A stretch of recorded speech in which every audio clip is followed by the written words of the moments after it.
This came out in January of 2000, and this is a little report, and I never have taken the time to get the original because this is self-explanatory. Some blame the environment. USDA says better test a factor. Well, I think it's more serious than that. They compared a 22-year period from 1975 to 1997 on certain nutrient values in our food, and they took the 12 most popular vegetables that are grown and eaten in America, including broccoli and cabbage, carrots, cauliflower, collards, daikon, kale, mustard greens, onions, parsley, turnip greens, watercress, etc. They found out that there was a 53% drop in the calcium values. They found out there was a 38% drop in vitamin A, 48% drop in riboflavin B2, 35% less thiamine or B1, and a 29% less niacin or vitamin B3. And again, the reason is, if you're not putting the essential minerals in the soil that the plant needs, slowly, their ability to manufacture vitamins begins to drop. We know that today there's only about 8% protein in our wheat. 1900, there was 23% protein in our wheat. Okay? This is not a mystery that you can prevent and cure diseases with vitamins and minerals. This came out in 1992. Cover article, Time magazine, The Real Power of Vitamins. New research shows they may help fight cancer, heart disease, and the ravages of aging. Now, it was very obvious after writing some 75 scientific articles on these diseases that were caused by deficiencies of vitamins and minerals and trace minerals and amino acids and fatty acids in animals and people. 75 scientific articles were published in medical journals and veterinary journals, pathology journals. Wrote chapters for 8 multi-author textbooks on the subject. Wrote a big textbook of my own, big 1,000-page textbook, trying to educate medical students. Was not very successful at that, and it was very obvious nothing was going to happen. So I went back to school and became a physician, and in 1978 began to use these veterinary nutritional formulas in my human patients. And one of the things I wanted to do special for my patients was to get them to live to be an average of 100 instead of 75.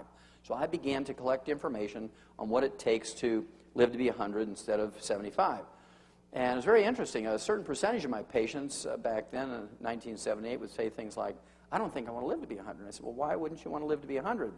Well, I don't want to wind up in a nursing home and be abused. And I thought that was kind of reasonable concern. So I began to collect information on 100-year-olds that would satisfy me that I was doing the right thing to help my patients live to be 100. And this is the sort of evidence you could find. This happens to be from September 2000. This is a cover of this particular issue of Scientific American. It's a great little scientific journal that they use to teach the scientific method to high school kids and college students. And they write it in the 5th grade reading level so college students can understand it. And this particular issue is almost entirely devoted to human longevity. And they had articles in there by experts in gerontology and genetics and nutrition. And there was a little summary at the end to tell you what you were supposed to learn in this issue. And they were editorially scratching their head trying to figure out what was going on because they were trying to find out what it was it would take people to live to be 100.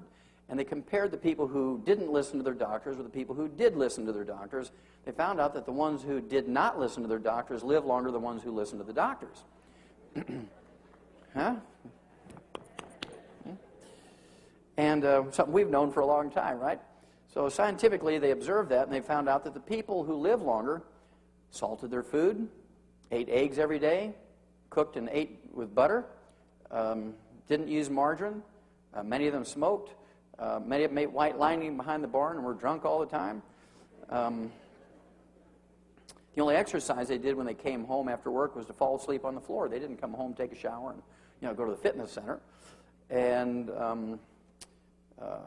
as I said, they ate eggs instead of egg beaters. They used butter instead of margarine. They ate their chicken skin.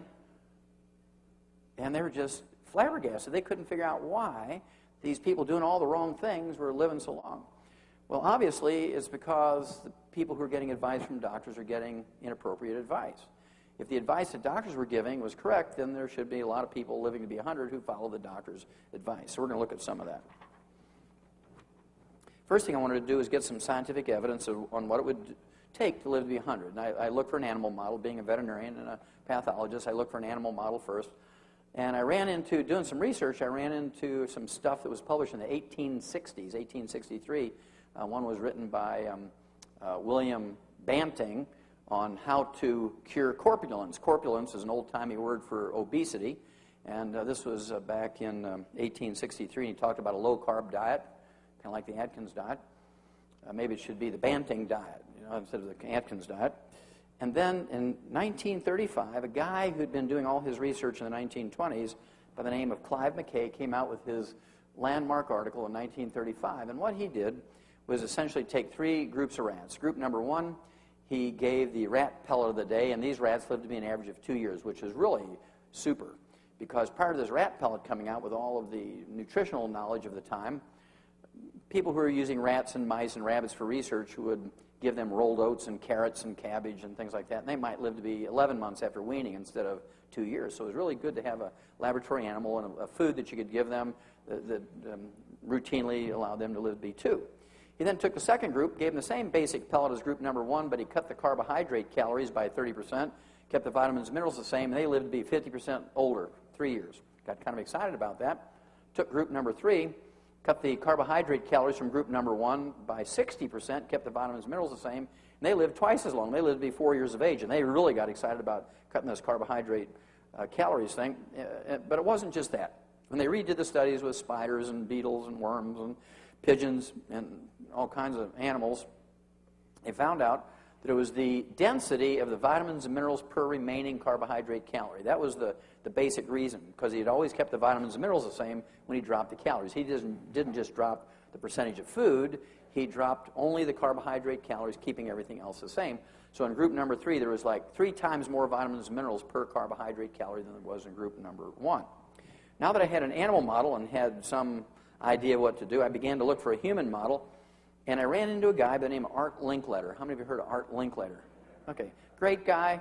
He was funny. I put he and Jack Benny and Red Skelton and Milton Berle all in the same group. They could tell funny stories without saying dirty words and things, and great family comedians. And Art Linkletter wanted to live to be 100. And he wanted to live to be 100 because he read this book. It was a Pulitzer Prize-winning book published in 1933 called Lost Horizon. It was written by James Hilton, and in this book, Lost Horizon, James Hilton coined the term Shangri-La. How many of you heard of Shangri-La? Okay, well, that's where that came from, that book. And Art Linkletter got real excited about living to be 100.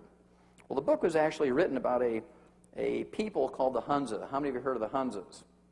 Okay, well, the Hunzas come from northeast of Pakistan, and they're a third world country, obviously, and Art Linkletter hired an eye doctor by the name of Alan Bannock, Dr. Alan Bannock. And this eye doctor was kind of an amateur farmer, and Art Linkletter funded him to go there for 6 months during the growing season and find out what their secret was to live to be 100.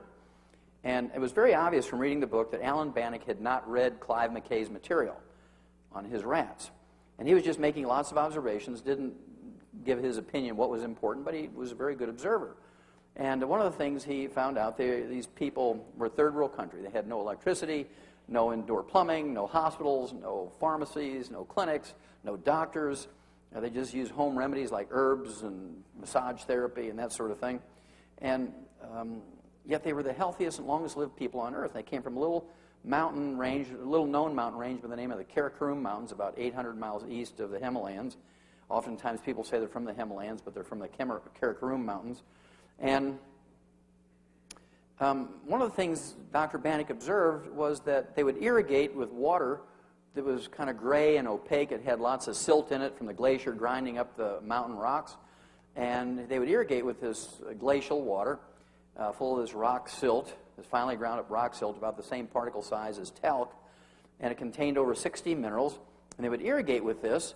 And as the water percolated down into their fields and their gardens, it left a ½ inch to 1 inch of this gray silt on top of the soil. And before it dried, they would run out with their hoes and rakes, and they would hoe and rake the silt down into the soil before it blew away. Now, these people lived at the 19,500-foot level. Now, at 19,500 feet, you can't grow corn and potatoes and rice. Okay? They could grow